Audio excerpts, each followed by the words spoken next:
PM बोले शहडोल का विचार पर भारत का मिनी ब्राजील। मोदी ने अमेरिकन पॉडकास्टर से कहा, आदिवासी गांव में 4 पीढ़ियों से निकल रहे हैं फुटबॉल प्लेयर। प्रधानमंत्री नरेंद्र मोदी ने पॉडकास्टर लेक्स फ्रीडमैन के साथ बातचीत के दौरान मध्य प्रदेश के शहडोल जिले की अपनी यात्रा को याद किया। उन्होंने बताया कि वहां उन्होंने करीब 80 से 100 बच्चों और युवाओं को स्पोर्ट्स कपड़ों में देखा। जब उन्होंने उनसे पूछा कि वे कहां से हैं, तो बच्चों ने जवाब दिया, मिनी ब्राजील से हैं। प्रधानमंत्री मोदी ने आगे कहा कि जब उन्होंने मिनी ब्राजील का अर्थ पूछा तो बच्चों ने बताया कि उनके गांव में हर परिवार 4 पीढ़ियों से फुटबॉल खेल रहा है। गांव से अब तक करीब 80 राष्ट्रीय स्तर के खिलाड़ी निकल चुके हैं। बच्चों ने यह भी बताया कि जब गांव में वार्षिक फुटबॉल मैच होता है तो आसपास के क्षेत्रों से 20 से 25 हजार दर्शक उसे देखने आते हैं। 30 जुलाई 2023 को प्रसारित हुए मन की बात के 103वें एपिसोड में प्रधानमंत्री नरेंद्र मोदी ने शहडोल जिले के बैगा आदिवासी बाहुल गांव विचारपुर को लेकर कहा था,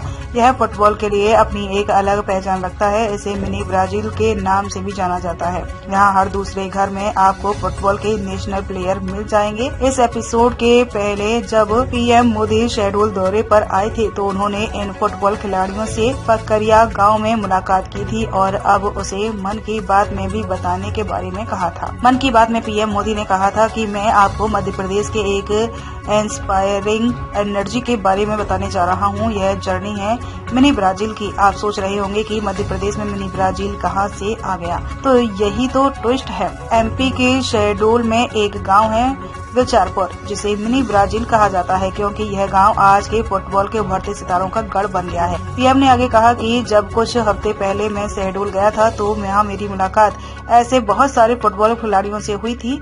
मुझे लगा कि इस बारे में हमारे देशवासियों को और खासकर युवा साथियों को जरूर जानना चाहिए।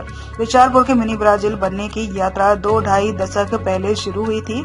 उस दौरान ये विचारपुर गांव अवैध शराब के लिए बदनाम था, नशे की गिरफ्त में था। इस माहौल का सबसे बड़ा नुकसान यहाँ के युवाओं को हो रहा था। एक पूर्व नेशनल प्लेयर और कोच रईस अहमद ने इन युवाओं की प्रतिभा को पहचाना। रईस जी के पास संसाधन पूरे नहीं थे, लेकिन उन्होंने पूरी लगन से युवाओं को फुटबॉल सिखाना शुरू किया। कुछ साल के भीतर ही यहाँ फुटबॉल इतनी पॉपुलर हो गई कि विचारपुर गांव की पहचान ही फुटबॉल से होने लगी। अब यहाँ फुटबॉल क्रांति नाम से एक प्रोग्राम भी चल रहा है। इस प्रोग्राम के तहत युवाओं को इस खेल से जोड़ा जाता है और उन्हें ट्रेनिंग दी जाती है। यह प्रोग्राम इतना ज्यादा सफल हुआ है कि विचारपुर में नेशनल और स्टेट लेवल के 40 से ज्यादा खिलाड़ी निकले हैं। यह फुटबॉल क्रांति अब धीरे धीरे पूरे क्षेत्र में फैल गई है। पीएम मोदी ने आगे कहा, सोचिए एक आदिवासी इलाका जो अवैध शराब के लिए जाना जाता था, नशे के लिए बदनाम था, अब वह देश की फुटबॉल नर्सरी बन गया है। इसलिए तो कहते हैं जहाँ चाहा वहाँ रहा। हमारे देश में प्रतिभाओं की कमी नहीं है, जरूरत है तो उन्हें तलाशने की और तराशने की। इसके बाद यही युवा देश का नाम भी रोशन करते हैं और देश के विकास को दिशा भी देते हैं।